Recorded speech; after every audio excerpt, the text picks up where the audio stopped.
Hello दोस्तों, मैं अनुभव बंसल ई कॉमर्स वर्ल्ड से। तो आज की वीडियो में हम बात करने वाले हैं कि ऑनलाइन बिजनेस कैसे स्टार्ट किया जाता है, उसमें कितना इन्वेस्टमेंट लगता है, उसका क्या वर्किंग स्ट्रक्चर है, क्या क्या डॉक्यूमेंट उसमें रिक्वायर्ड रहते हैं और क्या आपका प्रॉफिट रेशियो रहता है। तो काफी सेलर के हमारे पास मैसेज आ रहे थे कि हम ऑलरेडी बिजनेस स्टार्ट कर चुके हैं, बट उन्हें ये समझ में नहीं आता कि कितनी उसमें लिस्टिंग डालनी है, क्या उसका प्राइस करना है, किस तरीके से उसकी पेमेंट आनी है। तो आज की वीडियो में हम वो कंप्लीट डिटेल आपको देने वाले हैं। तो फर्स्टली आपको ऑनलाइन बिजनेस स्टार्ट करने के लिए GST number and current account required रहेगा। एंड आपको अगर किसी भी पैनल पर बिजनेस स्टार्ट करना है तो मिनिमम आपकी 10 लिस्टिंग होनी ही चाहिए, क्योंकि 10 लिस्टिंग के बाद ही प्रॉपर जो विजिबिलिटी होती है वो आनी शुरू होती है, यानी कि जो भी कस्टमर होते हैं वो आपको प्रोडक्ट को देखना शुरू करते हैं। और अगर आप अपने पैनल के ऊपर 30 लिस्टिंग करते हैं तो आपके पैनल के ऊपर ऑर्डर आने के चांसेस भी ज़्यादा होते हैं। मीशो की अगर हम बात करें तो उस पर आपका जो कमीशन रहता है वो 0% रहता है। मतलब कि सपोज़ आपका प्रोडक्ट 100 रुपये का था, आपने उसको 200 रुपये का सेल किया, तो लगभग 5-10 रुपये मीशो अपने जो है डेबिट कर लेगा अपने इन्वॉइसेस के, बाकी रेस्ट पेमेंट आपके अकाउंट में ट्रांसफ़र कर देगा। अगर पैनल की बात करूँ मैं फ्लिपकार्ट, अमेज़ोन, मिंत्रा, तो अप्रॉक्स आप मान करके चल सकते हैं कि 40% उनका जो है कमीशन लगता है। इंक्लूडिंग इसके अंदर आपकी fixed fee, shipping fee and all other charges रहते हैं जो भी पैनल लगाते हैं।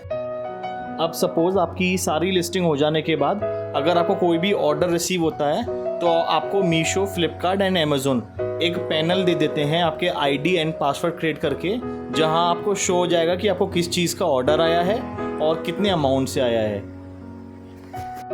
एंड आपका जो भी पैनल रहता है लाइक मीशो हो, फ्लिपकार्ट या अमेज़ोन, उसकी जो पैकेजिंग रहती है वो आप ग्रे कलर का पॉली बैग यूज़ कर सकते हैं, या फिर आप ऑनलाइन भी अमेज़ोन, मीशो या फ्लिपकार्ट के पॉली बैग्स मंगा सकते हैं। आपके जो भी प्रोडक्ट डिस्पैच होते हैं वो उस पैकेट के अंदर डाल करके डिस्पैच होते हैं। जब आप ऑर्डर एक्सेप्ट कर लेते हैं, मीन डेट कि आपने एक्सेप्ट कर लिया कि आप वो ऑर्डर प्रोसेस करके नेक्स्ट डे डिस्पैच कर रहे हैं, तो फ्लिपकार्ट, मीशो या अमेज़न जो भी पैनल पे आप वर्किंग कर रहे होंगे उन लोगों को एक ईमेल ड्रॉप हो जाता है आपके एंड से कि आपके जो पैकेट हैं वो रेडी हैं। तो फ्लिपकार्ट, मीशो या अमेज़न उनके जो भी कुरियर पार्टनर्स रहेंगे वो नेक्स्ट डे आकर आपके जो भी पैकेट्स पैक होते हैं उनको लेकर के चले जाते हैं और कस्टमर को डिलीवर्ड कर देते हैं। और उन पैकेट्स का जो पेमेंट होता है वो आपके करंट अकाउंट के अंदर आ जाता है। लाइक मीशो के अंदर डिलीवरी प्लस 7 डेज़ है एंड फ्लिपकार्ट के अंदर डिलीवरी प्लस 14 डेज़ है। यानी कि कोई भी प्रोडक्ट आपने डिस्पैच किया, जब भी वो डिलीवर्ड होगा 7 डेज़ बाद या 10 डेज़ बाद, तो उसमें आप 7 डेज़ प्लस कर लोगे मीशो के लिए और फ्लिपकार्ट के लिए 14 डेज़। तो लगभग हम बोल सकते हैं कि मीशो में 15 डेज़ बाद पेमेंट आती है एंड फ्लिपकार्ट में 1 मंथ बाद पेमेंट आती है। अब हम बात करने वाले हैं चार्जेस के बारे में कि कौन कौन सी ऐसी पेनल्टीज़ हैं, चार्जेस हैं जो आपके ऊपर लग सकते हैं। लाइक जैसे कि 2 तरीके की रिटर्न आप लोगों की ऑनलाइन के अंदर लगती है।